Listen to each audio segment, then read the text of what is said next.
publicación de los índices mensuales de actividad económica interna, IMACEI Senda, del mes de julio. En esta saludamos especialmente la presencia de, bueno, quienes están en la sala, de nuestro panelista Guillermo Río Seco en particular, y Vladimir, Hugo, en fin, muy buenas tardes, Roxana y Sandra Palma, que tenemos el gusto de contar con su presencia esta tarde. Bueno, y saludamos también a todos quienes nos siguen en Facebook, en esta transmisión en directo. Vamos a empezar este IMACEI Senda con una mala noticia. Lamentamos muchísimo tener que darla, pero las cotizaciones del mes de mayo, que son las que nos sirven de base para el informe que estamos presentando, presentan una caída del empleo extraordinariamente fuerte para el mes de abril, que es el mes inmediatamente anterior a las cotizaciones de ese mes. Si uno considera a toda la gente que está al día en las cotizaciones en el mes de mayo, es decir, aquellos que cotizaron por remuneraciones obtenidas en el mes de abril, es decir, que tuvieron empleo en el mes de abril, la cifra resulta con una pérdida de empleo de 192.000 puestos de trabajo, si se compara con abril del año pasado en la misma medida, es decir, cotizantes al día. Esta caída es una de las más fuertes que ha habido desde que tenemos este registro hace 3 décadas. Para que se hagan una idea de la importancia de esta caída, es mayor que la que hubo en cualquier mes de la crisis subprime en el año 2008. En ninguno de esos meses el empleo cayó en esta proporción. Esos 192.000 empleos son un 3,1% de los cotizantes al día, que son más de 6 millones. Bueno, y si uno, las únicas veces en que hubo alguna caída mensual de esta naturaleza mayor que esta fue un par de meses a principios de siglo en la que se llamó la crisis.com, que fue muy fuerte internacionalmente, y por otra parte, naturalmente en el COVID, que ahí las caídas fueron muy fuertes durante varios meses en el año 2020. Pero esta otra caída, la de ahora, no está, digamos, acompañada de una crisis de esta magnitud en el mundo. Porque en este momento el COVID se está recuperando, la economía mundial está creciendo, el empleo en Estados Unidos está creciendo. Claro, hay muchas turbulencias en el mercado internacional, pero el empleo, por ejemplo, norteamericano, que es el que nosotros seguimos más de cerca, digamos, está creciendo de manera significativa. Sin embargo, aquí la caída es brutal. Y si uno mira, China, por ejemplo, también tienen problemas, no están creciendo lo suficiente, etcétera, etcétera, pero están creciendo y es una tasa bastante fuerte. Bueno, en cambio acá una caída brutal. Es decir, lo que da un poco de rabia en realidad es que mientras todas las otras ocasiones en que se produjeron caídas de esta magnitud, había una crisis internacional muy importante en curso. Sin embargo, ahora esa crisis ya viene recuperándose, que es la del COVID. Entonces, duele más esta cifra. Y esta cifra es de responsabilidad principal, por no decir exclusiva, francamente, de las políticas deliberadas de contracción monetaria y fiscal que han puesto las autoridades chilenas.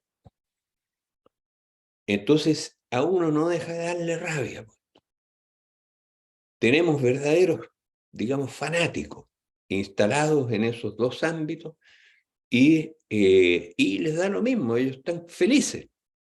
¿Y por qué digo esto? Porque ellos recomendaron, para combatir la inflación, frenar la economía a palos. Y eso es lo que han hecho. Esto lo dijo un expresidente del Banco Central. Entonces, la responsabilidad de esto es muy grave. Y es una irresponsabilidad muy grave porque han producido esta tremenda caída en el empleo en condiciones de que el país vive una crisis nacional, una crisis política nacional. Entonces, provocar una caída de esta magnitud en medio de una crisis nacional realmente es una irresponsabilidad política gigantesca. Y lamentablemente las autoridades políticas, que son las que deberían velar por estas cosas, no le han puesto coto a esta situación. Es verdad que el gobierno no tiene atribuciones sobre el Banco Central, pero podría ser una política fiscal más expansiva y podría a la vez generar una discusión ahí para que el Banco Central también cambie sus políticas, si esto lo están exigiendo muchas empresas, muchos empresarios, en fin, muchos economistas de derecha, etc. Entonces, la cifra es, como les digo, una muy mala noticia.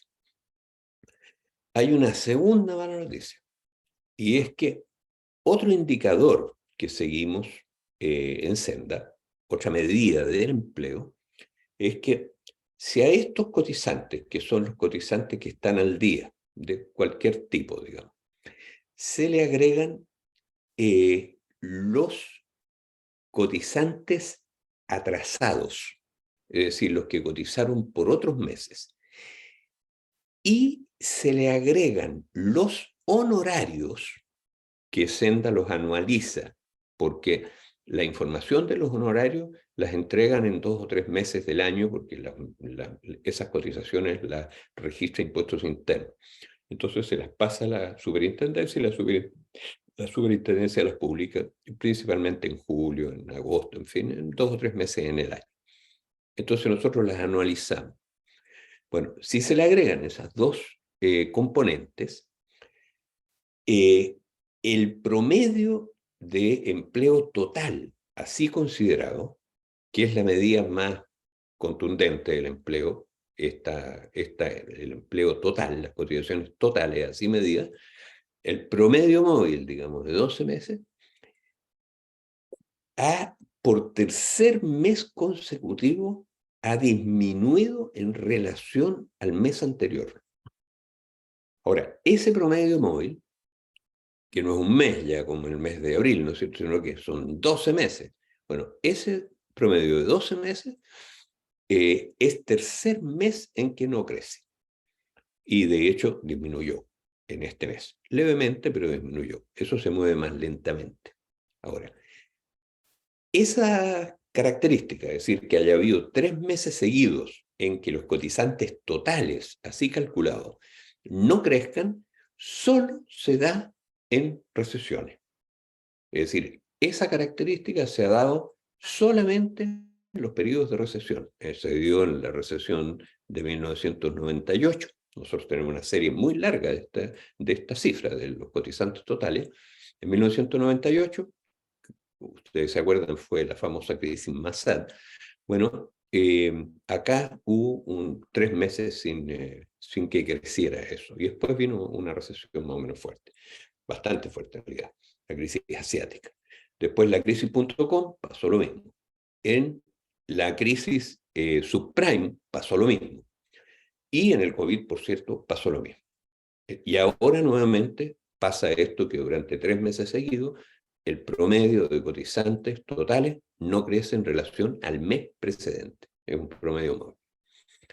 Entonces, estas cifras confirman lo que todas las cifras económicas que Hugo, por ejemplo, presenta en su informe mensual han venido diciendo ya desde hace varios meses. Esas cifras, digamos, estas lo confirman de manera absoluta. Es decir, esto es, digamos, la cifra más contundente que hay para medir el empleo, las cotizaciones. Porque es un censo de todas las liquidaciones de pago de toda la economía. Las encuestas del INE son encuestas. Y qué sé yo, ven 40.000, 50.000 muestras, son muy buenas las encuestas, pero son encuestas. Las de la Universidad de Chile igual, son encuestas, pero esta es un censo.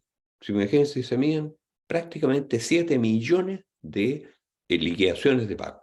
De ahí viene esta cifra tan contundente. En otros países esta cifra es la más seguida para determinar el empleo. En Estados Unidos, por ejemplo, le llaman payroll, que quiere decir liquidaciones de sueldo, nóminas de pago. Eso es la cifra definitiva respecto del empleo. Bueno, la cifra definitiva respecto del empleo ha confirmado todas las demás y indica que la economía está en recesión. Y esta recesión es responsabilidad principal, si no exclusiva, de la política contractiva, brutalmente contractiva del Banco Central, que continúa, y de la política brutalmente contractiva del gasto público. Y por lo tanto la podemos bautizar la política, digamos, sí, Costa por la presidenta del Banco Central y Marcel por el ministro de Hacienda. Esta es la recesión Costa-Marcel. Igual que la de 1998 fue la Massad, porque Massad hizo lo mismo en ese momento. Entonces, esto es una responsabilidad muy grande. Eso es la primera cifra que yo quería mencionar. Ahora, hay otras cifras que, digamos, ayudan, por decirlo así, o no son tan negativas. La primera son las remuneraciones, que las remuneraciones se han aguantado, por decirlo así. Digamos, el promedio móvil de 12 meses de las remuneraciones son de 1.073.447 pesos. O sea, el promedio de las remuneraciones de los cotizantes fueron un poquito más de 1.000.000 de pesos. En el caso de los hombres, esto sube como a cerca de 1.200.000, 1.180.000 pesos, y en el caso de las mujeres baja a 1.000.000, un poquitito más de 1.000.000. Pero, digamos, esta cifra es muy importante. Ahora, lo otro es el número de cotizantes totales, si uno le agrega los honorarios, son 6.900.000. 6.178.000. Entonces, ¿cuánta gente cotizó en este mes? Cotizaron, digamos, 6.800.000 personas, y la remuneración promedio fue de 1.000.000 de pesos, más de 1.000.000 de pesos. Y a eso las AFP le recortaron un 13%, un poquito menos de esto. Ahora, es muy bueno que se hayan mantenido las remuneraciones. Y de hecho subieron un poquito las remuneraciones, ¿no es cierto? De hecho subieron el promedio, la remuneración promedio subió un 0,6%. Bueno, ahora, la recaudación de las AFP subió también. Y la recaudación, que es el 13%, ¿no es cierto? Son como 130.000 pesos, más de 130.000 pesos que le sacan a cada cotizante en promedio, y son casi 7 millones de cotizantes. Entonces, la cantidad que se recauda es francamente muy, muy alta. Ahora, y por lo tanto, la recaudación de cotizaciones fue una cantidad muy, muy fuerte. Y fíjense ustedes que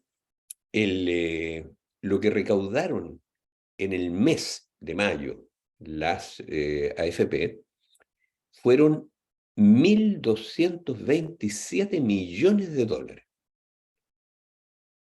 ¿Y sabe cuánto fue el costo de las pensiones pagadas en el mes de mayo?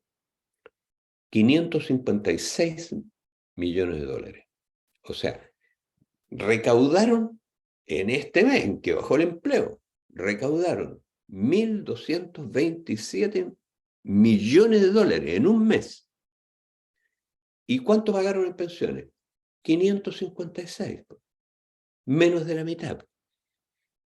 Ahora, pero resulta que de esos 556 millones de dólares que costaron las pensiones, el fisco financió un 64,1%. 64,1%. O sea, el grueso de las cotizaciones que podrían haber duplicado las pensiones si las pagara el fisco enteras, porque si recaudaba 1.200 y se pagó en total, las AFP pagaron 556, podría haber el fisco, si recibiera ese dinero, el fisco podría haber duplicado las pensiones, pero se habría ahorrado el pagar el 64% de esas pensiones. Y el excedente de, digamos, el flujo monetario neto del sistema de AFP del mes fueron las cotizaciones recaudadas a favor de la AFP, los subsidios, 300 millones de dólares más a favor de la AFP, y las pensiones pagadas por el sistema de AFP a favor de los pensionados. Si uno hace esa suma, ¿no es cierto? Cotizaciones, más subsidios, menos pensiones pagadas, el excedente corriente neto a favor de la AFP fue de más de 1.000 millones de dólares en el mes. Ese fue el aporte que hicieron los trabajadores en un mes de recesión y el fisco en un mes en que requiere, digamos, se requieren recursos fiscales, le bajan por otro lado los recursos fiscales por la recesión. Bueno, resulta que 1.000 millones de dólares entraron de excedente neto al sistema AFP. ¿Y quién se queda con eso?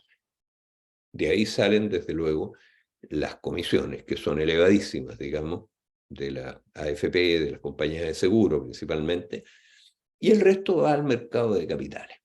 ¿Y qué es lo que se hace con ese saldo que va al mercado de capitales? Y como parte de lo que va a las compañías de seguro también, ¿qué es lo que se hace con eso? Se financian el 70% de los créditos que contratan las empresas en Chile. El 70% de los créditos que contratan las empresas en Chile es dinero que se le saca a los salarios y al fisco. Es el subsidio neto al sistema financiero de parte de los trabajadores y del fisco. Y eso es el ahorro forzoso AFP. Ese es el resultado. Porque, ¿cuál es el cuadro, por ejemplo? No en mayo, sino que, ¿cuál es el cuadro de este mismo flujo neto, pero en los últimos 12 meses?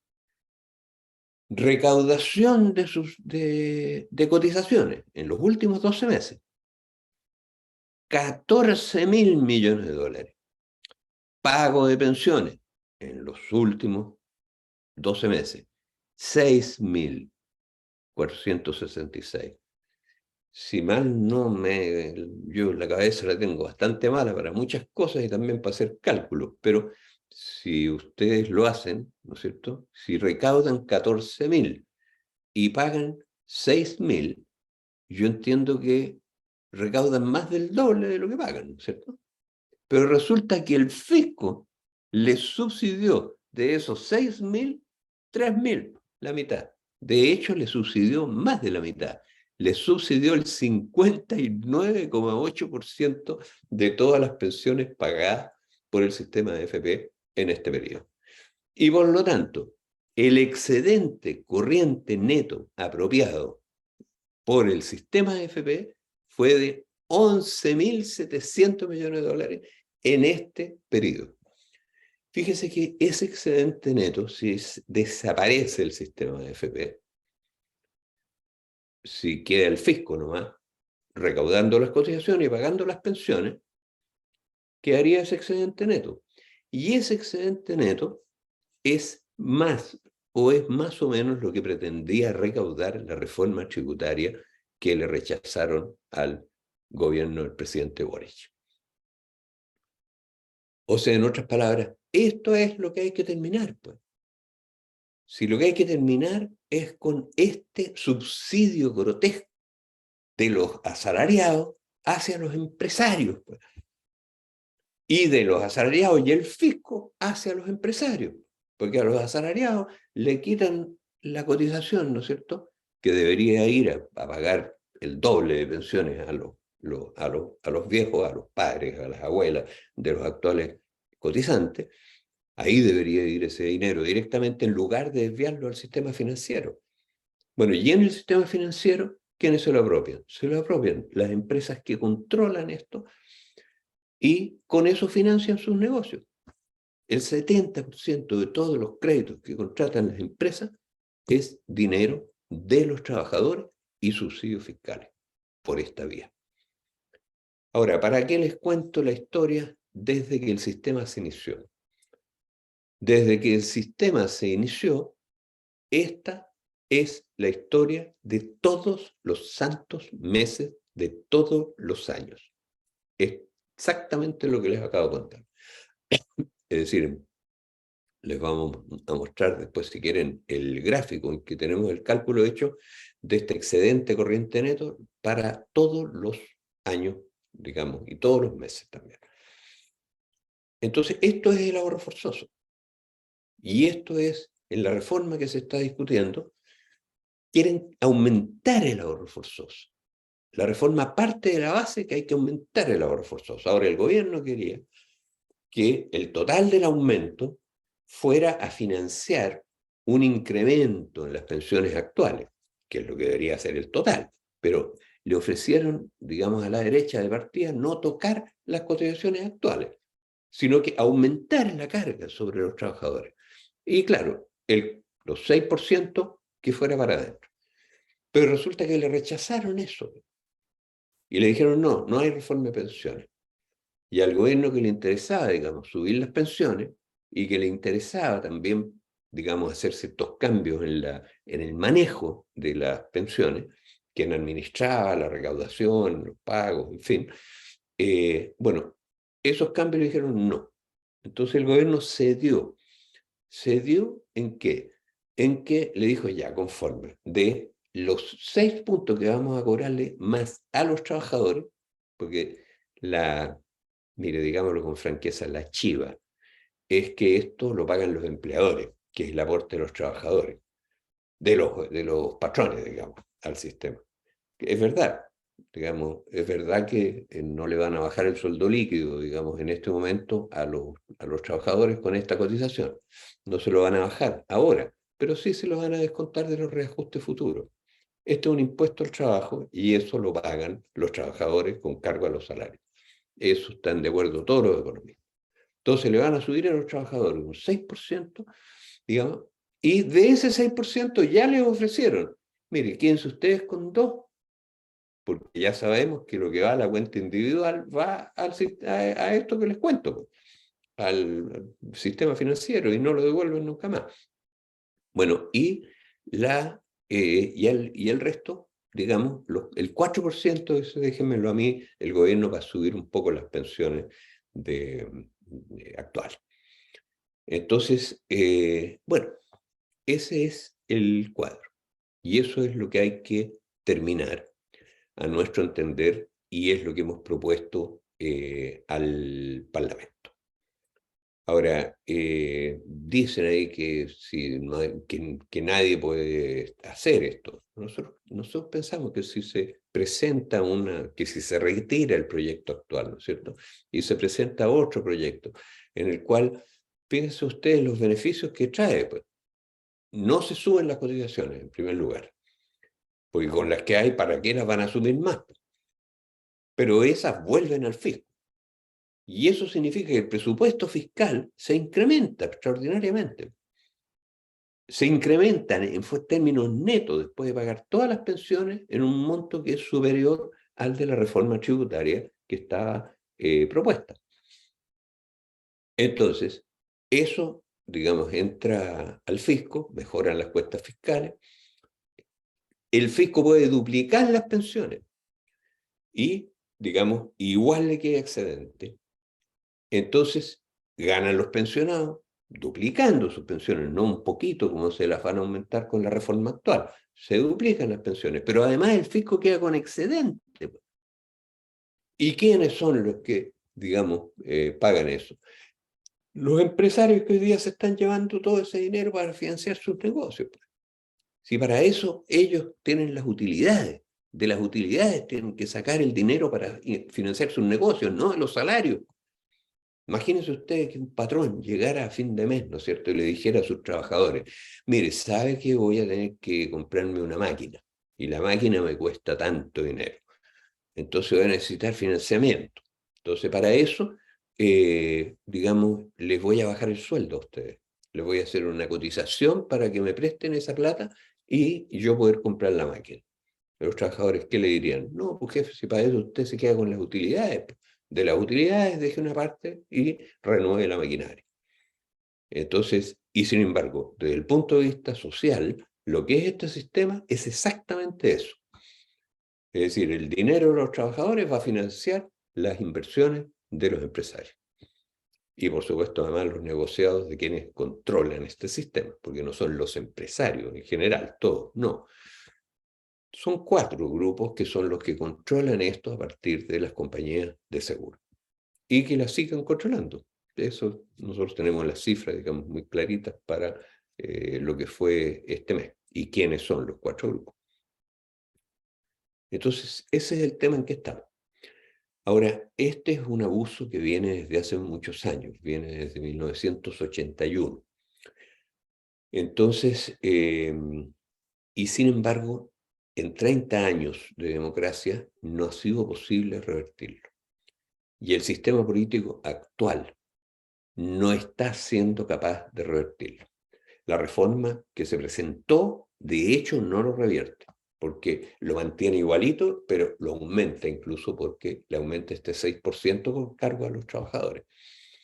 Y de ahí querían sacar cierto financiamiento para mejorar las pensiones. Pero le dijeron que no, se lo rechazaron. Entonces ahora están negociando. Hay algunos de nuestros destacados panelistas están participando en esa negociación.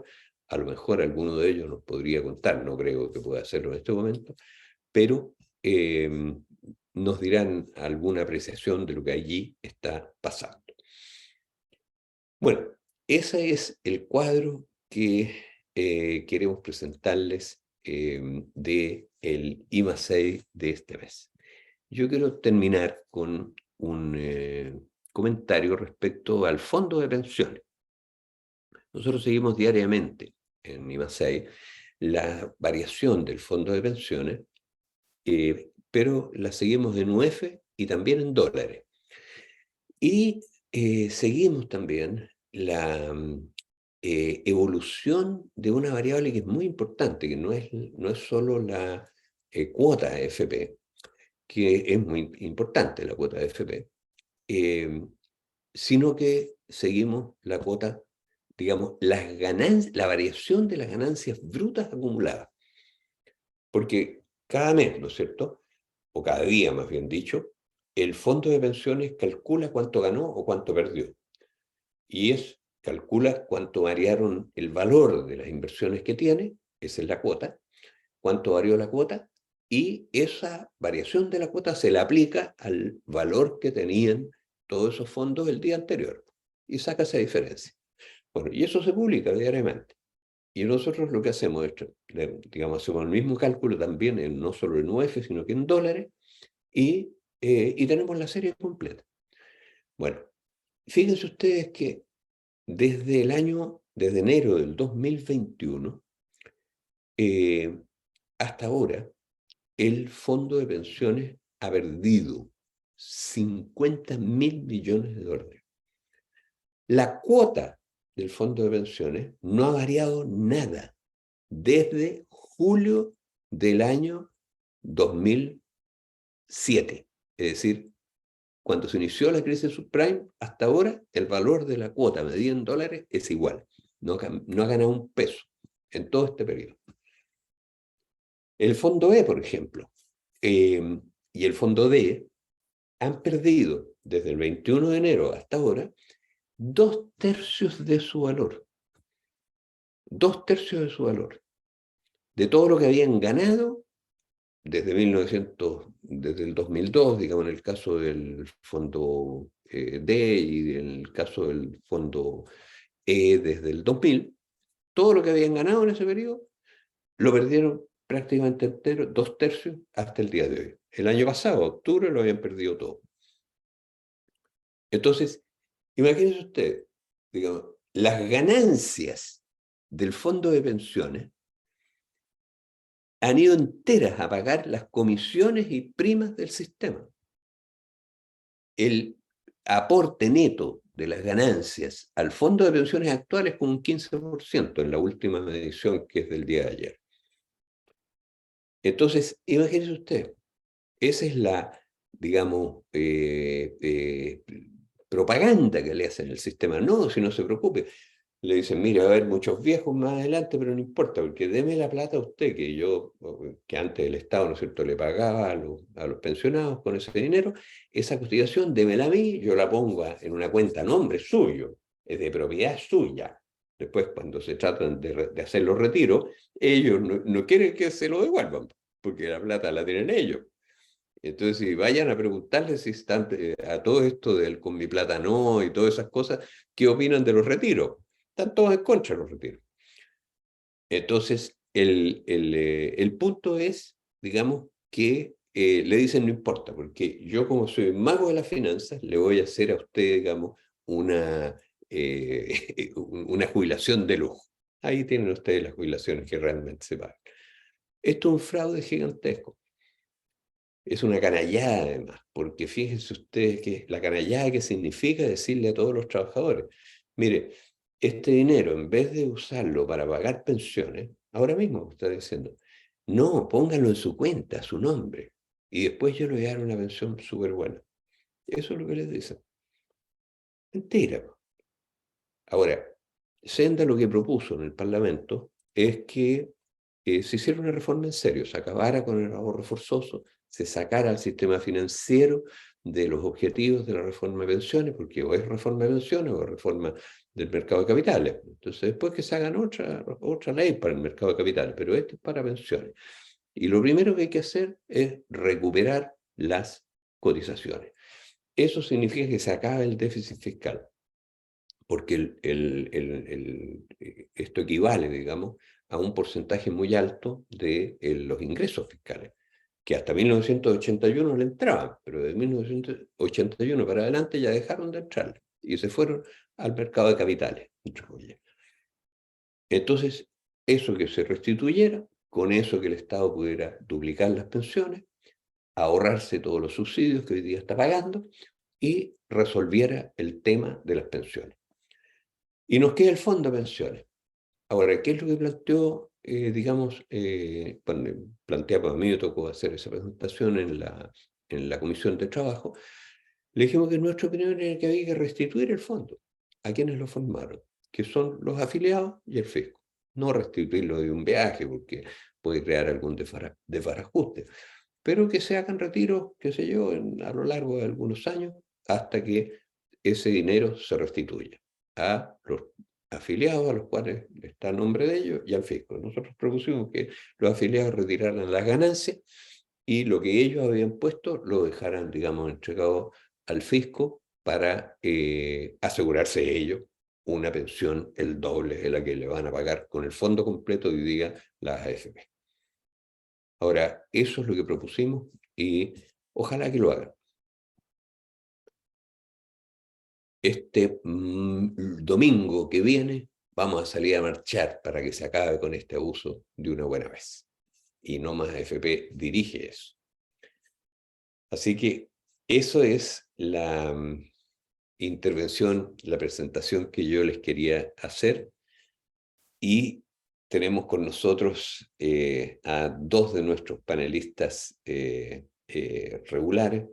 Uno es Guillermo Rioseco, que ya lo mencionaba, y también nos acompaña Mario Villanueva, uno de los principales dirigentes de No Más AFP. Así que yo, por mi parte, dejo hasta aquí esta presentación. Me van a excusar ustedes si tenía algo de rabia, digamos, con estas cosas que hemos presentado, pero bueno, a veces hay que enojarse. ¿Sí? Eso lo sabe el pueblo. Le quiero ofrecer la palabra, Mario, por favor. Bien, muchas gracias, Manuel. Muy buenas tardes a todas y a todos. Sí, yo tengo que retirarme a las 20 horas, así que por eso agradezco que me entregues la palabra al inicio. Mira, algunos comentarios.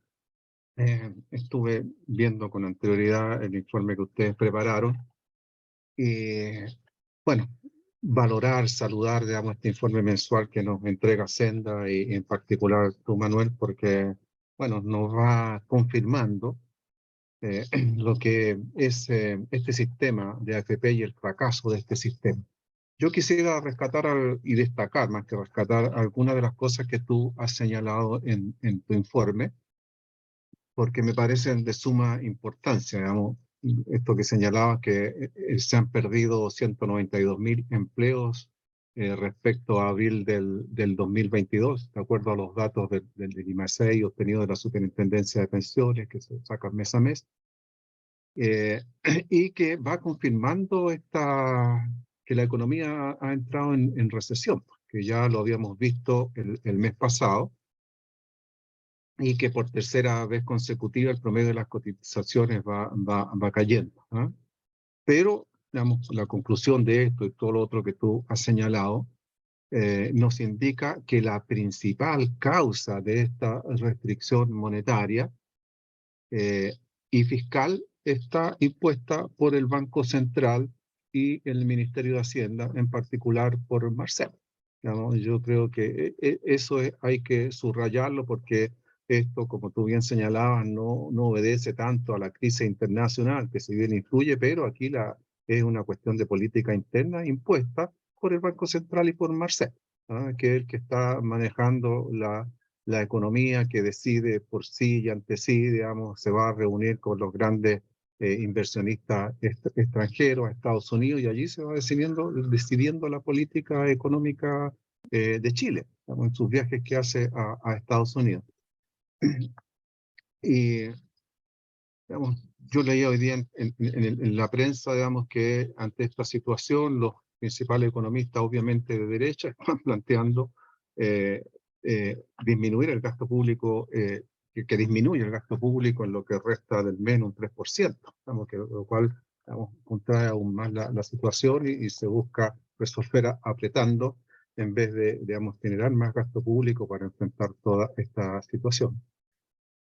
Bueno, el otro dato importantísimo que tú nos entregas, que el gasto nacional en pensiones asciende a 19.000 millones de dólares, que equivale al 5,8% del Producto Interno Bruto, y de esto el Estado aporta el 86%, es una cifra sideral.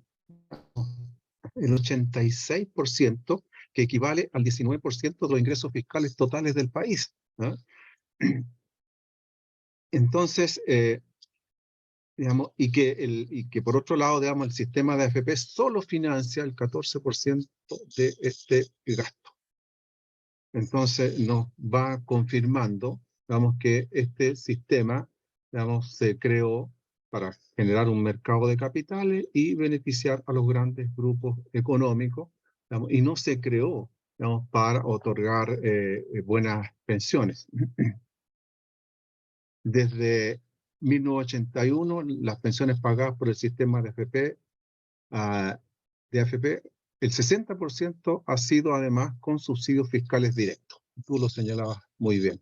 El 60% lo que ha pagado las AFP lo han pagado con subsidios fiscales directos, o sea, con plata del Estado.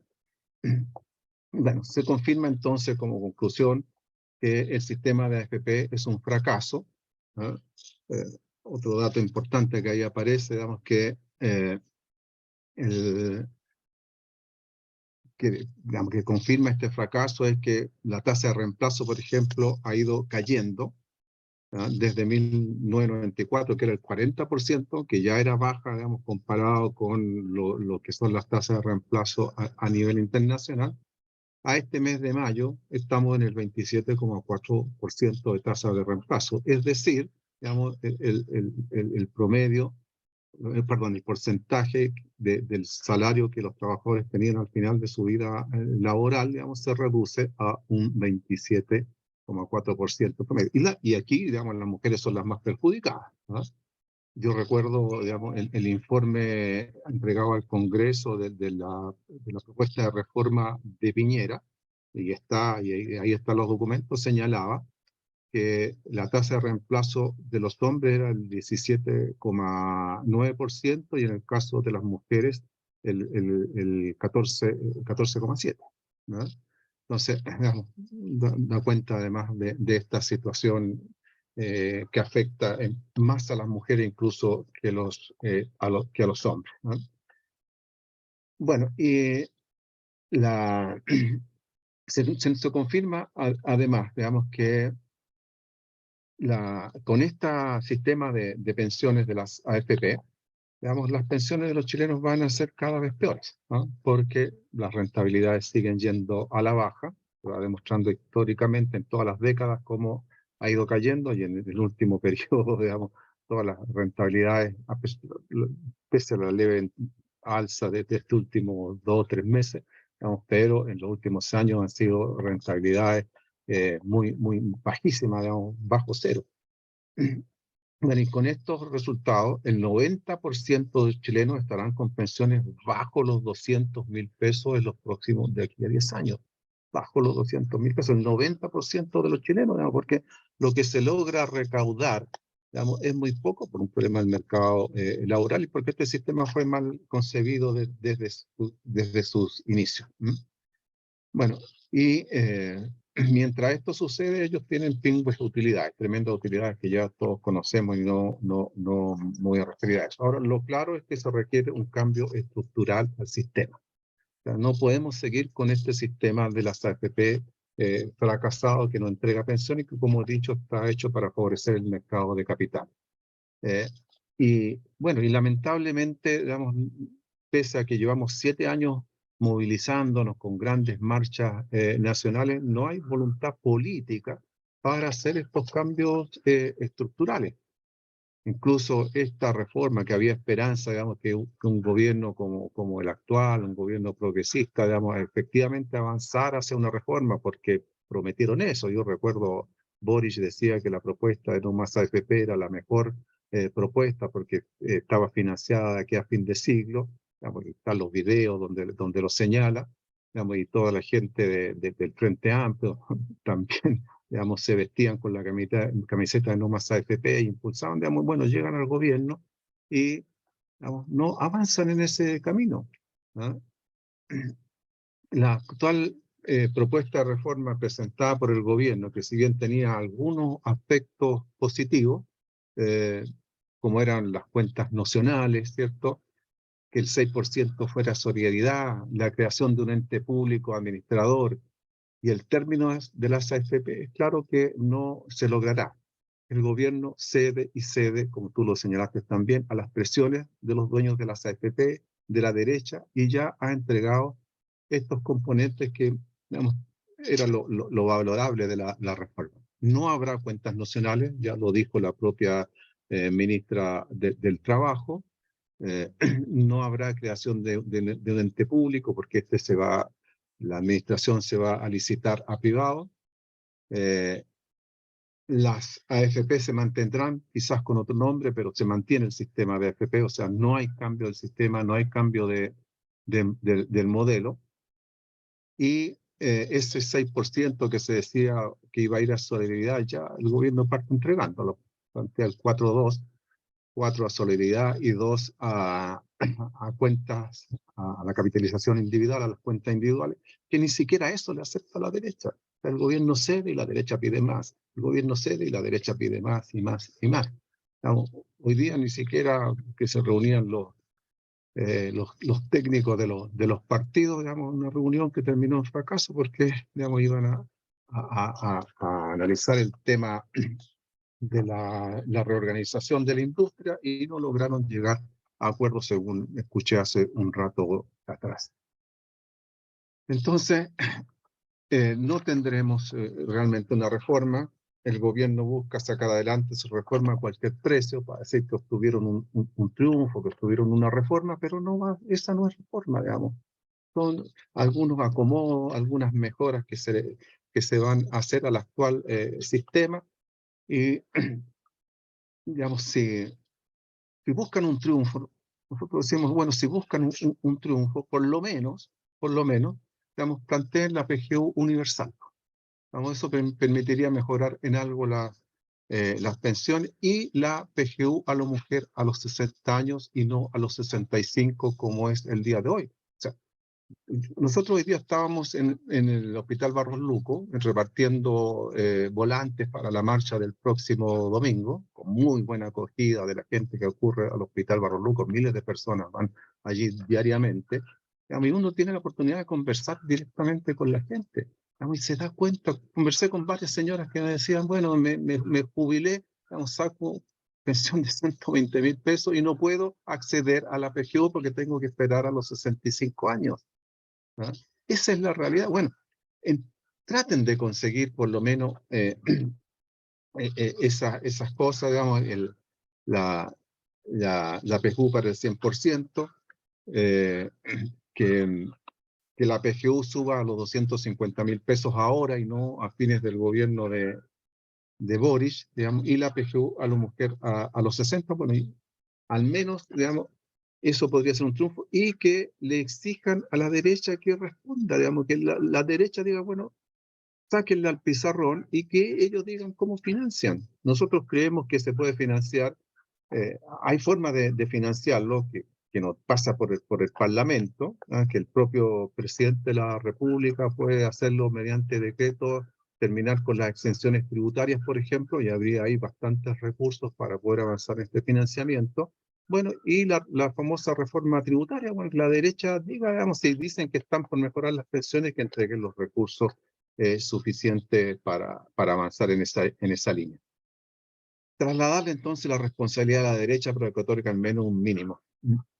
Bueno, la coordinadora, nosotros creemos que el único camino para avanzar hacia una verdadera reforma de pensiones es la movilización, incluso para conseguir algunos mínimos como los que estamos planteando. No hay otro camino, ¿no?, para avanzar que no sea la movilización. Todos los grandes cambios en este país se han conseguido cuando los trabajadores, cuando el pueblo se ha movilizado. Y ese es el único camino. Si seguimos inmovilizados, vamos, guardándonos la rabia, esto conversábamos también el día de hoy. La gente, muchos decían, bueno, conversamos en la familia, todo, pero no se saca nada con conversar los temas solo en la familia, sino que hay que salir a la calle. Digamos, si seguimos inmovilizados, si seguimos rumiando la rabia, la molestia, la desazón, digamos, no vamos a conseguir nada. Entonces hay que movilizarse, bueno, y por eso que la coordinadora ha convocado a esta marcha para el próximo domingo, digamos, para tratar de reactivar la movilización, y estamos planteando estas medidas que ya he señalado. Podemos decir que concita interés, concita apoyo, la gente nos dice es lo que hay que hacer, es lo que hay que hacer. ¿Ah?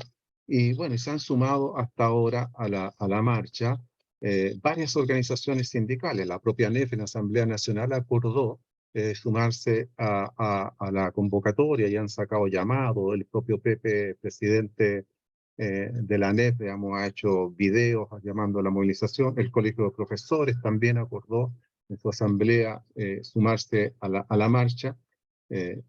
Mario Aguilar, del Colegio de Profesores Metropolitano, la FENAT del Barros Luco, bueno, y varias personalidades, bueno, partiendo por Miguel Launer, digamos, que ha hecho un maravilloso llamado, digamos, a sumarse a la marcha.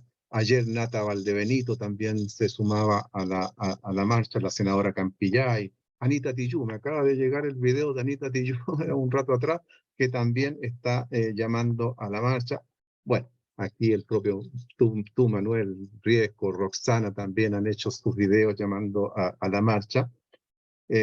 Bueno, y están entre otros la diputada Marzán, el diputado Barrera, Alicia Lira, el ex candidato Artés, Jorge Culón también ha llamado, Daniel Jaue. Bueno, hay muchas personalidades que se han sumado a este llamado. Nosotros, bueno, apostamos a que la gente se movilice, esperamos que el tiempo nos acompañe. No, hay algunos pronósticos no muy buenos, pero digamos, vamos a estar ahí e invitamos a todos quienes están presentes en esta entrega del IMA 6 a que se sumen y que inviten a participar. Me quedo hasta ahí, digamos, a lo mejor he abusado del tiempo, pero digamos, quería digamos, hacer estos comentarios y hacer este llamado. Así que muchas gracias. Al revés, Mario, muchas gracias por tus palabras, muchas gracias por tu intervención y muchas gracias a No Más AFP por seguir en la pelea.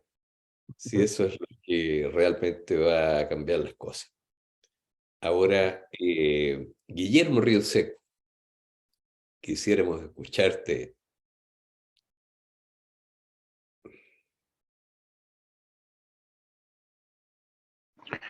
Hola, buenas noches a todos y a todos. Muchas gracias por la invitación. No sé si me escuchan bien. Ya, pues estoy desde mi celular. Estaba en otra actividad, parece que estaba conectado y ahora estoy 100% acá, focalizado acá en esto. Entonces, no estoy con el computador. En caso de algo, me cambio, pues tengo la pantalla abierta. En primer lugar, quiero manifestar un poco mi alegría, me contento por este nuevo reimpulso en esta movilización social que impulsa el movimiento No Más AFP. Me parece que ahora el 23, el 24, bueno, se cumple el domingo, lunes, domingo, se cumplen 7 años desde el mayor momento, el mejor momento, ¿no es cierto?, en la movilización en que me parece que se fueron varios millones de chilenos que salimos a las calles a exigir, a pedir, a plantearle al país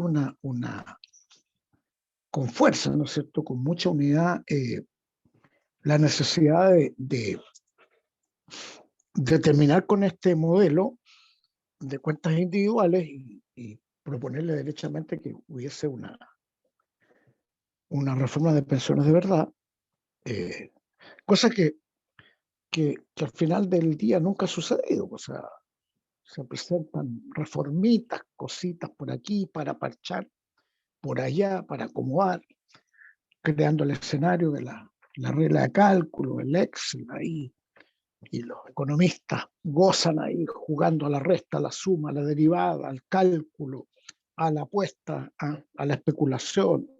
Y hacen, les gusta mucho, ahora está muy de moda, ¿cómo se llama? Siempre usan como la muletilla a esta de los simulaciones.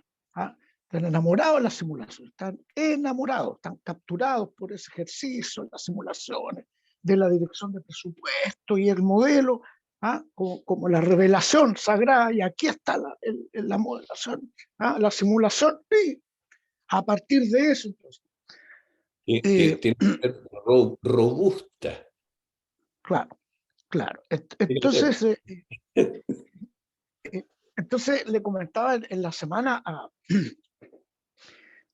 a Manuel, ¿no es cierto?, que de manera rimbombante, ¿no es cierto?, en este estilo mesiánico, tanto de Iluminados, este señor Daza publicaba una columna en el Mercurio hace unos días atrás, ¿no es cierto?, descubriendo una cosa, o sea, me explico, o sea, él tiene una imagen de un gran economista, un tipo que se conecta con el Olimpo, digamos, cuando se toman las decisiones grandes de la economía mundial, y parece que se dio cuenta hace poco, y por eso hizo la columna, se dio cuenta que la tendencia a la baja del rendimiento de las bolsas, ¿no?, iban a la baja hace como 30 años, digamos. No sé, yo creo que para eso hay que leer un poquito nomás, no hay que ser doctor en economía, ¿no es cierto? ¿Ya?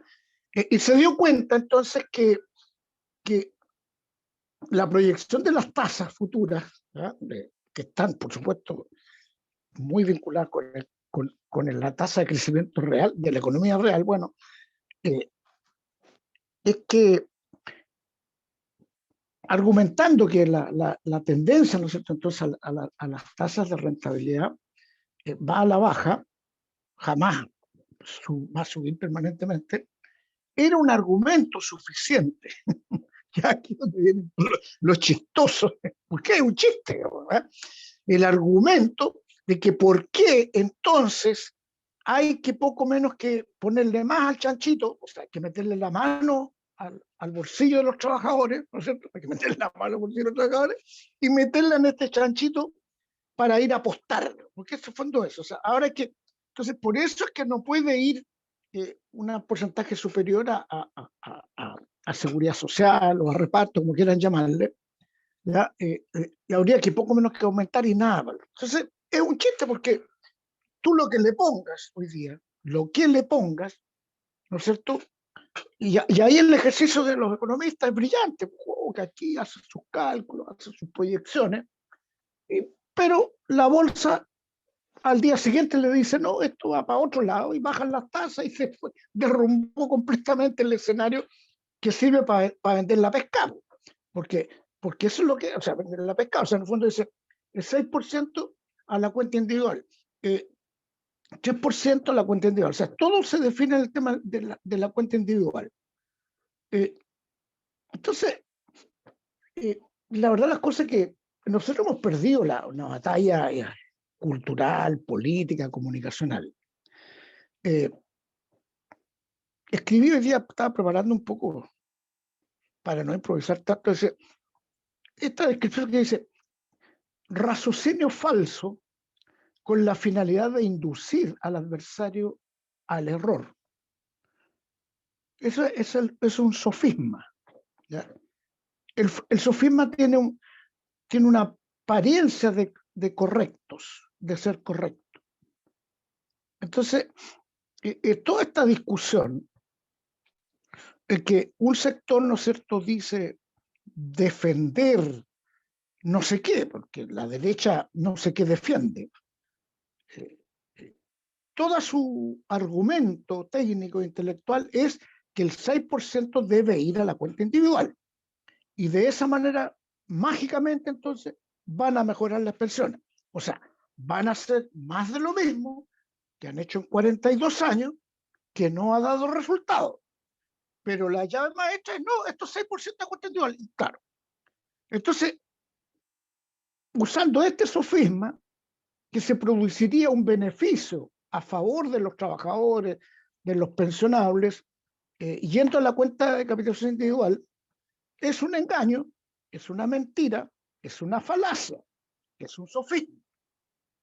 Ya, con todo eso, podemos buscar todas las categorías, pero entonces toda esta discusión se basa en pura apariencia, porque no existe ningún... por otro lado, el gobierno apuntarle el modelo, porque sigue apostando, ¿no es cierto?, que con el otro, no sé cuánto porcentaje, 10 y tanto por ciento, sigan las cuentas individuales, más aspira entonces a un 3%, aspira a un 4%, va a bajar, va a negociar. Pero la pregunta es, ¿qué es lo que se negocia? ¿Qué es lo que se busca? Y me encuentro entonces con otra muletilla, que es el de mejorar las pensiones.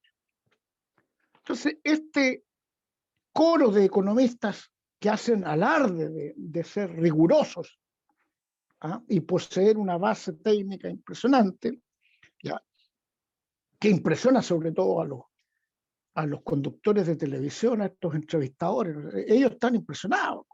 Cuando entrevistan a uno de estos grandes expertos, uno ve la especie de admiración que sienten y tratan entonces de ser condescendiente con ellos, como decirle, mira, yo estoy de acuerdo contigo. No, mira, pero ¿cómo se le ocurre esta otra tontera? ¿Ya? ¿Cómo se le ocurre? Y fíjate que nunca han logrado, jamás han logrado, y no lo van a lograr, me parece, explicar qué es lo que es mejorar las pensiones. O sea, ¿qué es mejorar las pensiones, señor? Pues si están tan rigurosos como exigen, digamos, entonces, base técnica en las argumentaciones de quienes estamos contra el sistema y no poseemos la calidad de economista. No son capaces de definir qué es lo que es mejorar las pensiones, en cuánto van a mejorar las pensiones. ¿Ya? Y eso técnicamente, señores expertos, tiene un nombre claro y preciso. Se llama tasa de reemplazo, señores.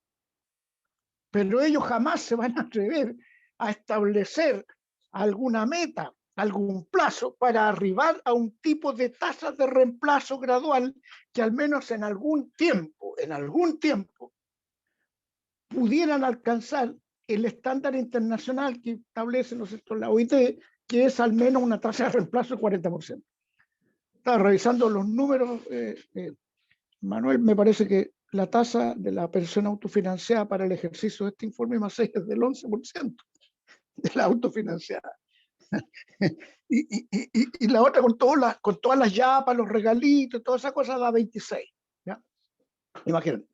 Entonces, esta muletilla de la mejorar pensiones, que la usa la derecha, la usa la izquierda, la usan los expertos, la usan las autoridades de el anterior, es mejorar las pensiones, nada. Si a alguna persona le sube la pensión 10 lucas, le mejoramos la pensión. No hay un marco de referencia, ¿ah?, para medir, para evaluar cuánto avanzamos. No existe. No es posible medir. No se puede medir. ¿Ya? Entonces, pero al final todo se normaliza. Se normaliza la falta de rigor, se normaliza el populismo,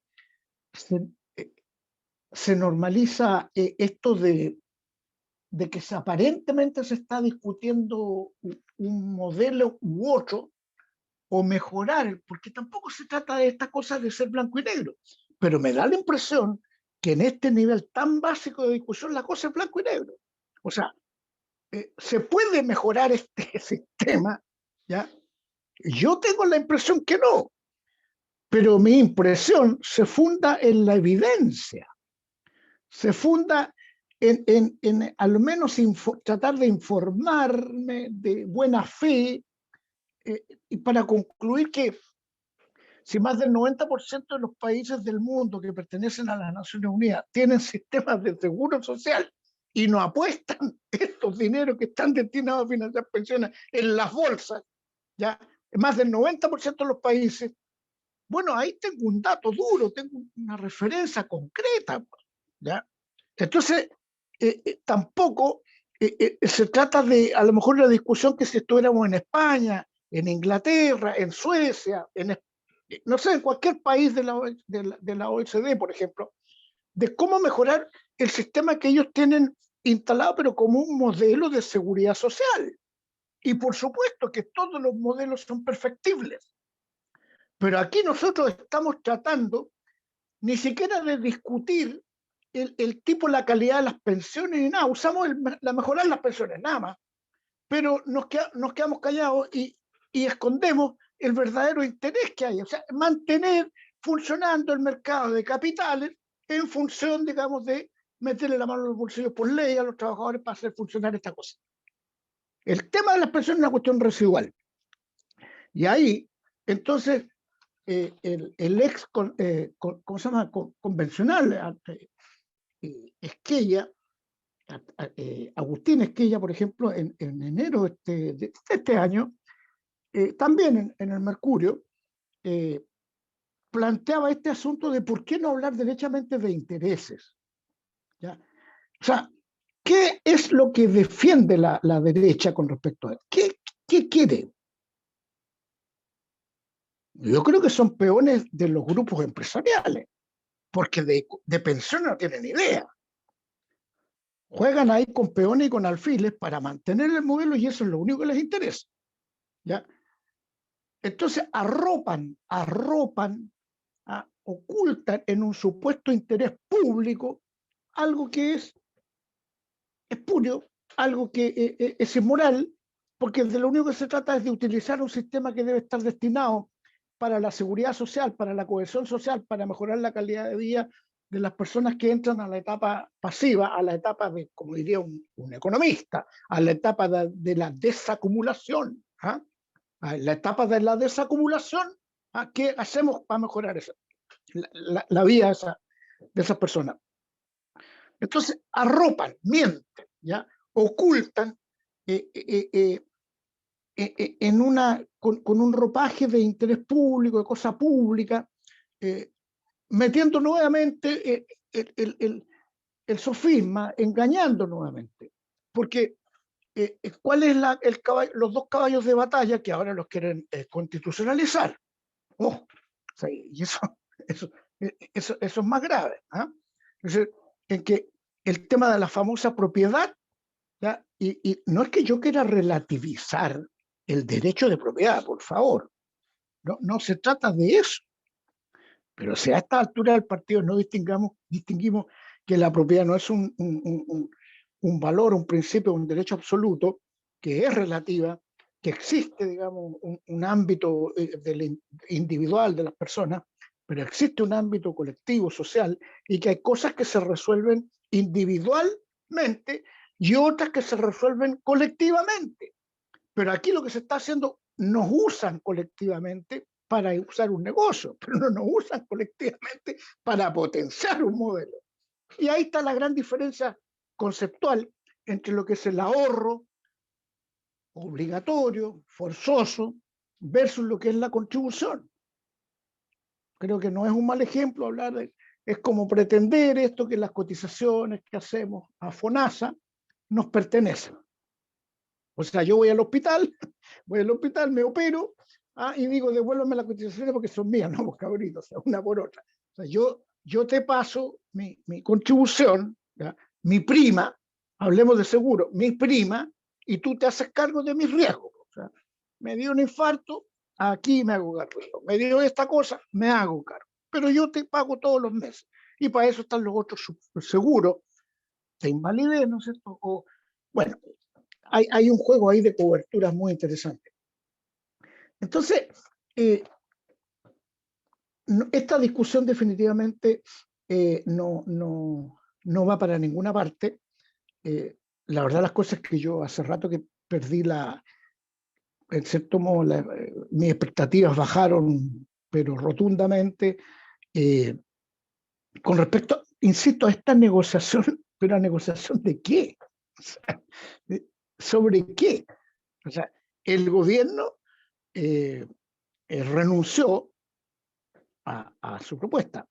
Yo creo que es demasiado, hay mucho arrojo en esta pretensión, que decir que están derogando el decreto de ley 3.500.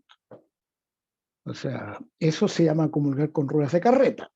O sea, el derogar el decreto de ley 3.500 es otra cosa. No es una cuestión nominal de si se acabó el decreto, ahora ya no se llama decreto de ley 3.500, se llama ley 21.450. No, de lo que se trata es de derogar el método de capitalización individual. Eso es lo que se trata, que hay que cambiar y reemplazar. No porque haya un interés individual, económico, de nada, sino que simplemente es restablecer un modelo de pensiones que esté conectado con los principios, con los criterios de la seguridad social moderna del siglo XXI. Porque todos los sistemas son perfectibles, pero qué duda cabe. ¿Ya? O sea, descartar, digamos, que la sustentabilidad económica es una cuestión fundamental y que por lo tanto se debe propender a que estos sistemas no sean deficitarios. Pero ojo, pero para variar está nuevamente el engaño y la manipulación, porque ¿acaso este sistema de cuentas individuales no es deficitario? Pero por supuesto que es deficitario, pero por supuesto el déficit está por sobre los estómagos, los hombros de la gente que está jubilada, pues. Porque si estos tipos le pusieran una tasa de reemplazo, estaría absolutamente quebrado, porque no llegan, no llegan. O sea, no llegan hoy día porque no se atreven a lo que les llega nomás. No hay, ¿no es cierto?, un nivel. Entonces, no, les da lo mismo, no, llegan o no llegan. Pero otra cosa sería con guitarra. Es decir, hasta yo estaría hasta dispuesto a decir, ya, no toquen el sistemita, pero colóqueme tasas de reemplazo, compadre. Colóqueme, y usted se la juega, no sé cómo lo va a hacer, como son tan inteligentes, son tan brillantes, le van a ganar la mano a la bolsa, entonces me asegura que en 42 años, al menos este tema, ellos verán. ¿Ah? Pero no, porque así es re fácil. Pero es re fácil. Con la plata ajena me voy a jugar, mientras tanto en la pasada, ya hago mola, hago empresas, crezco, doy la impresión que los empresarios chilenos ya son la última chupada del mate, ¿no es cierto? Porque esa disponibilidad de flujo mensual que tiene, es un maná, pues, pero si es un maná, pero es tan espectacular el negocio. Y la pregunta es, ¿por qué los norteamericanos, los franceses, los italianos, los suecos, los finlandeses, los holandeses, no lo adoptan si es tan maravilloso? Esa es la pregunta que uno debería reflexionar colectivamente. ¿Ya? Estamos capturados entonces por una lógica de la especulación, por esta lógica de una irresponsabilidad colectiva social brutal, porque el tipo hace el negocio hoy día y lo que pasa en 40 años más me da lo mismo. Y mientras maneje los medios de comunicación y mientras entonces colonice además a los conductores, apueste por la ignorancia del pueblo, para que, por ejemplo, hoy día, porque además yo por último ahí soy condescendiente y soy compasivo cuando digo, cuando nuestra gente dice que no, pero el 6% a mi cuenta, pero ¿a quién uno no le pregunta si quiere que cierto dinero sea mío o sea o de otro o sea del Estado? Pero en cualquier parte del mundo le van a decir, bueno, no, pues prefiero que sea mío. Entonces es una pregunta maliciosa, ¿ya? Hay una manipulación, porque con esa plata no se puede entrar en esa lógica. Pero la derecha sin ningún pudor dice, no, pues, aquí debe ser la propiedad, la propiedad individual, y entonces nosotros que somos los expertos le manejamos la platita. ¿Ya? Eso es. Ese es el modelo de pensiones chileno. Yo creo que pase lo que pase en esta discusión, sea 4%, sea 2%, yo creo que da lo mismo, porque viene una crisis cíclica cuando venga, y todo ese dinero se pulveriza en las bolsas, no se recupera, y tenemos entonces ese déficit que lo pagan los pensionados, y bueno, es el cuento de nunca acabar en estos 42 años. Guillermo, Con esto termino. Lo grave es que hemos normalizado de una manera atroz. Las cifras son impresionantes, son escandalosas, son vergonzosas, son obscenas. 80.000 millones de dólares se perdieron entre los meses que señala en el informe Manuel. 80.000 millones de dólares se pierden y no pasa nada. No pasa nada. ¿Y cuánto oye, se perdió? ¿Ah? te vamos a tener que pedir que Ya, eh, correcto. la palabra, Eh, yo quiero decir, porque no lo hice cuando lo presenté, yo quiero decir que Guillermo, que es un abogado destacadísimo, él es el autor del proyecto de ley para derogar el decreto ley 3500 que está en trámite en el Senado desde hace 3 años, Guillermo. ¿Cuándo Sí, hicieron eso? 3 años. esto fue el 2020. El 2020. Y es un proyecto magnífico. Mire, yo le pido a la gente que lo vea, Hizo un trabajo extraordinario de de seguridad social. Y eso es lo que él siempre argumenta. Pues aquí de lo que se trata no es de hacer de juegos en la ruleta, sino que de lo que se trata es de establecer un seguro social, pues, como tienen todos los países del mundo, excepto acá, donde todas las cotizaciones se las llevan el mercado de capitales y el fisco termina pagando la mayor parte de las pensiones. Entonces, y que son, por la misma razón, muy bajas. Entonces, yo quiero, fíjate, en esta ocasión, pedirle a nuestro director, Hugo Facio, que intervenga en el debate. Porque yo tengo la impresión de que, bueno, yo entregué las cifras que actualizamos regularmente, hacemos ese trabajo. La verdad que pasamos algunas rabias haciéndolo, digamos, pero que creemos que es una cosa importante. Básicamente calculamos el flujo de caja de este sistema, es decir, cuánto se le pone y cuánto se le saca. Y eso es una información exclusiva de Senda. Y creo yo que es una manera de, así se evalúan los proyectos, una buena manera de ver a quién se beneficia con esto. Porque también vemos quién se lleva la plata, y qué empresas se llevan la plata y qué grupos se llevan la plata. Entonces, pero en fin, ese es el aporte que nosotros hacemos. Pero la impresión que yo tengo es que en este momento hay una coyuntura política, que es una coyuntura muy complicada. Muy complicada. Yo decía que cuando hablaba de llevar al país en recesión, ¿no es cierto?, siempre va a ser una brutalidad, pero llevarlo a una recesión cuando hay una crisis política nacional de deslegitimación del sistema político es criminal, es una cuestión antinacional, es muy grave.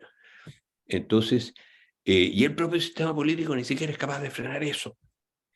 Entonces, el imponer, digamos, en este caso a las autoridades económicas que hagan lo que tienen que hacer para que no se vaya a una recesión, no se pierdan 192.000 empleos en un mes. Entonces, comparado con el año anterior. Pero bueno, y yo quiero pedirle a Hugo que se refiera a este tema en sus 2 o 3 últimos informes económicos, incluido el de este mes. Hugo se ha referido de forma muy sucinta y muy clara respecto a lo que es el sistema de pensiones chileno, a cómo, digamos, la verdadera reforma tributaria que hay que hacer es acabar con este subsidio gigantesco al mercado de capitales, recuperar las cotizaciones para pagar pensiones y mejorarlas de verdad. Bueno, y también se ha referido al tema político grueso. Lo ha hecho en todos estos informes, en varias otras intervenciones. Entonces yo quiero pedirle a Hugo que, dado que hay en este momento una discusión política en el Parlamento, pueda entregarnos su visión al respecto. Me da la palabra a mí. Por favor. ¿Y Guillermo terminó ya? Sí. Sí, sí, ningún problema. Muchas gracias. Yo partiría, Manuel, ¿en qué momento estamos? Valoro mucho lo del domingo, ¿no? Lo que Mario Villanueva señalaba de la diferenciación del movimiento normal de FP. Ojalá sea un éxito. Necesitamos que sea un éxito. Porque como aquí se ha dicho, sin movilización social, podemos estar hablando varios días seguidos y estamos ahí mismo. Bueno, ese es un hecho muy importante. Ahora, ¿qué otra cosa está ocurriendo? Hay una búsqueda por parte del gobierno de llegar a un acuerdo unánime. Cuando se habla de acuerdo unánime, un acuerdo con la derecha, básicamente, para cómo enfrentar la reforma, el proyecto que está presentado al Congreso. que en mi opinión Reforma le queda bastante lejos, no tiene mucho. Pero ¿qué es lo que se está discutiendo? ¿Se discute el aumento de las cotizaciones? No se discute, eso se da por un hecho. ¿Se discute que los recursos van al mercado de capitales? No se discute, eso se da por un hecho. ¿Se discute que el fisco sigue poniendo la plata? No se discute, se da por un hecho. Eso es lo que están discutiendo. Entonces, ¿cuáles son los temas que dan página en los diarios de debate? Si ese 6% que no se deberá subir nunca, se reparte de tal manera o tal otro. Eso no modifica en nada la situación. No modifica en nada. Pero ese es el gran debate. ¿Qué otro debate hay? Si las plantas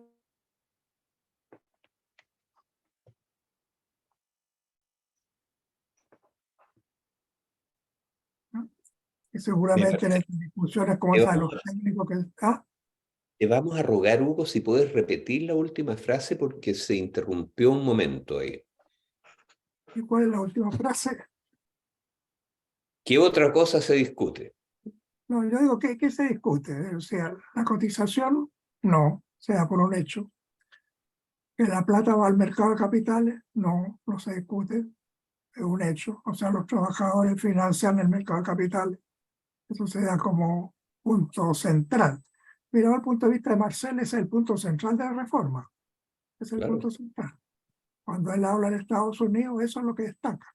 Es el gran valor, digamos, de esta llamémoslo entre comillas, reforma. Entonces, pero si uno analiza cuáles son los temas de discusión, son los otros que yo estaba señalando. Cómo se reparte ese 6%, 2, 4, 3, 15, qué sé yo. Ese es un tema. Un tema mucho más trascendente que maneja los recursos, ¿no? Y la presión va en el sentido de que lo maneje tanto el Estado como los privados. Yo creo que eso es la fórmula que van a llegar. Pero entonces pudiera ser que se vuelva a hablar de una FP estatal, que tampoco cambia en nada el sistema. Esa es la discusión política que hay. Entonces, a mi juicio, el tema de fondo es si nosotros nos hacemos al margen de esa discusión política o no. Y yo creo que hay que, en la medida de nuestras posibilidades, buscar incidir sobre esa discusión política, señalando muy claramente que esa discusión no lleva a nada. No lleva a nada. Desde el punto de vista de las transformaciones que tiene que tener el sistema previsional. Necesita Mario Villanueva hablaba de esto de reformas estructurales. Evidentemente se necesitan reformas estructurales, pero por este camino no hay reformas estructurales. No hay reformas estructurales. Pues la reforma estructural tendría que ser que las cotizaciones se destinen para lo que son, beneficios previsionales, que no vayan al mercado de capitales, que eso permite subir las pensiones. Justo ahora se te está interrumpiendo la transmisión, pero dale nomás, porque... Pero se está cortándonos. Sí. Bueno, a mi juicio es el tema de fondo. Yo creo que hay que hacer llegar una opinión a estas reuniones, debates que se están haciendo, y por ahí no se va para ninguna parte. Que la reforma previsional enviada por el gobierno no modifica el sistema, lo fundamental, las propuestas de los parlamentarios de derecho menos, que por ese lado no vamos. Ahora, realmente el ideal sería, a mi juicio, que movimientos como este del domingo de la Noma FP tomaran esa bandera. Eso sería el gran paso adelante. Porque eso toma mucho más fuerza que lo diga yo, que se me corta la transmisión. O no, la cosa es que el movimiento social lo haga suyo. Claro. Si el domingo el movimiento Noma FP planteara que por el camino no sea a ningún lado, que esas comisiones no resuelven el problema, es una cosa de otro tipo, que los trabajadores rechazan, o llamaba que se rechace esta reforma que está en camino. Yo creo que ese es el camino. Entonces yo creo que hay que buscar abrir la discusión. Y la discusión en lo fundamental no se va a hacer en el Congreso, para que si se abre realmente, se va a hacer fuera del Congreso. Lo que no quita que tratemos que la discusión se arme también en el Congreso. Pero ahí hay que buscar formas de cómo llegar al Congreso. O sea, me parece que un paso legítimo a dar es que la opinión que es de este tipo se haga llegar a la Comisión de Trabajo, pero para decirle rotundamente que el camino que están siguiendo no lleva a nada. No lleva a nada. Y destacar ahí los 4 o 5 puntos centrales que a mi juicio tienen que tener en este momento. Rechazo un aumento de las cotizaciones, que desgraciadamente no es una bandera que tomó el movimiento sindical, a lo que me equivoque. Pero el rechazo a la cotización, el aumento de cotización es un punto clave, porque eso vendría siendo la reforma. La reforma es que los trabajadores metan más plata, y para que esa vaya en un porcentaje elevado al mercado de capitales. Esa es la reforma. Y se consolida esta reforma del mercado de capitales, que según Marcel requiere todavía varios años por delante para reconstituir lo que se necesita. Hay que estarle sacando a los trabajadores durante muchos años la plata para que esto llegue a los límites que se quiere llegar. Yo creo que por ahí viene ese es el gran asunto. Muy importante lo del domingo, ojalá repito, sea un éxito. Ojalá levante una aparezca una plataforma clara del domingo. A mi juicio, la plataforma clara en este momento tiene que ser rechazo a todas estas comisiones y formas de discutir por el gobierno y por la oposición. Hemos llegado a la cosa que estamos discutiendo ya con los republicanos. Los republicanos están metidos en la mesa de discusión. Y paralelamente está caminando esto de la Constitución, en que luego se va a plantear el debate de fondo, porque ayer se presentaban las modificaciones. Y lo que parece entenderse es que por lo menos lo que terminó predominando dentro de los republicanos es plantear sus verdaderos puntos de vista. Porque hasta ahora yo tenía la impresión que había dos corrientes, una que planteaba eso y otra que era esto, que lo mejor es que esto saliera sin que hubiera mucho problema para que todo siguiera caminando en el camino después de una nueva elección y que gane la derecha y tengamos acá como presidente, ¿no? Pero pareciera que tengo la impresión que avanza lo otro, de que van a aparecer las banderas más de fondo republicanos, que tienen varias cosas de fondo desde el punto de vista del movimiento sindical también, ¿no? Porque ponen condiciones en relación con la huelga, con la cosa zonal, qué sé yo, de todo tipo. A mi juicio, ese es el gran tema de fondo. Masa por un lado, que eso es la cosa del domingo, y lo otro, buscar abrirla, o sea, buscar que se genere discusión en torno al rechazo a lo que se está haciendo. Entonces, pues las expectativas están, bueno, ¿qué terminan diciendo los técnicos?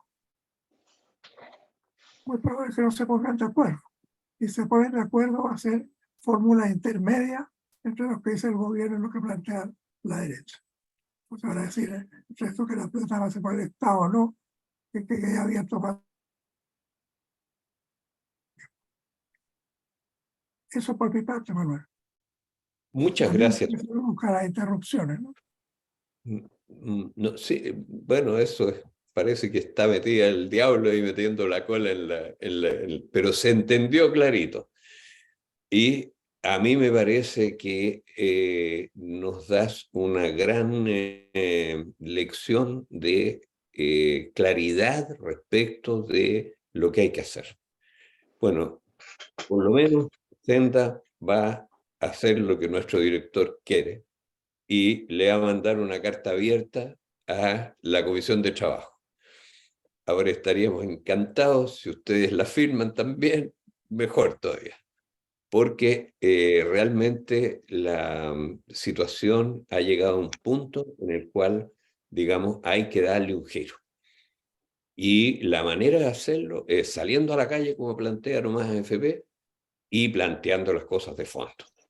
Porque ese es el camino y eso es lo que, la manera, es lo que el pueblo quiere, pues. Si el pueblo eligió este gobierno para que haga los cambios, y si no hace los cambios, se desprestigia todo el sistema democrático y los únicos que ganan es la ultraderecha y los que se plantean de partida como antidemocráticos. Entonces, eso no puede ser. Y por lo tanto, hay que salir como dice nuestro director. O sea, aquí eso es lo que hay que hacer. Bueno, yo quiero ofrecerle la palabra a alguno de los otros participantes, si quiere hacer un comentario adicional, o nos quedamos con las palabras de nuestro director.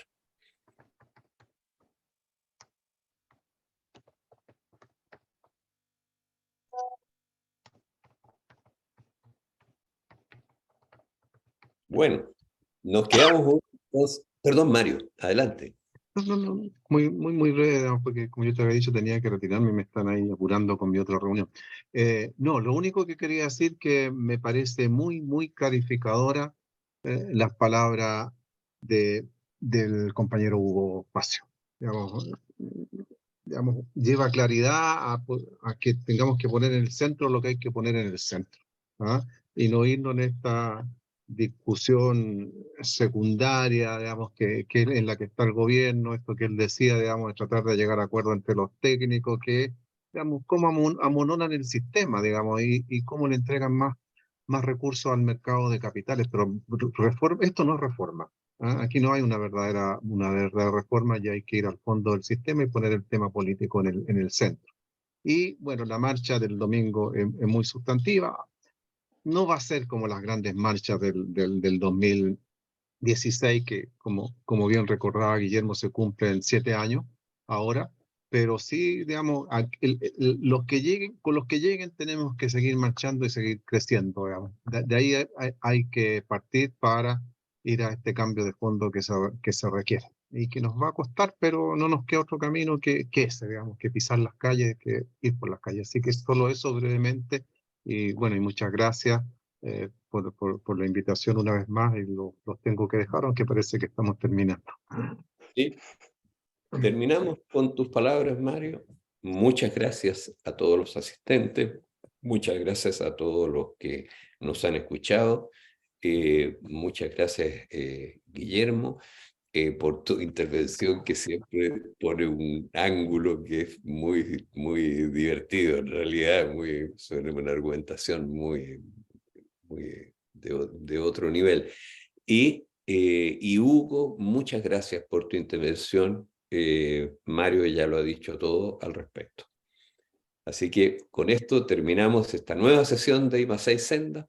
Tendremos el próximo mes otra. Estarán nuestros amigos aquí con nosotros. Tenemos a fin de este mes un tema muy importante en la serie Senda, legado del presidente Allende en el 50º de su inmolación. Tenemos la presencia en Senda de la exministra Begoña Yarza, que va a participar y va a decir cosas importantes. Tenemos el honor también de tener nada menos que al director de FONASA, Camilo Cid, y que es un hombre que probablemente va a poder hablar poco, pero lo que habla tiene mucho peso. Entonces, muy importante su presencia, que agradecemos desde ya. Y tenemos también a el ministro de Salud del Gobierno Popular, Juan Carlos Concha. Entonces va a ser un magnífico panel, han sido muy emotivos los anteriores, muy contundentes, y en que vamos a hablar de cómo acabar con el abuso de la ISAPRE. Y de eso vamos a hablar y haciendo memoria del presidente Allende. Así que los esperamos. Eso va a ser, me parece, Roxana, el 27 de este mes a las 6:30. Bueno, nos despedimos por esta noche. Muchas gracias a todas y todos. Hasta Un luego. abrazo. Muchas Un abrazo. gracias. Adiós, Chao, gracias. chao. Nos vemos el domingo. Hay que ir. Nos vemos el domingo. Nos vemos el domingo, eso. Chao, chao. Eso. Un abrazo. Chao. Chao. Chao, chao. Chao, chao.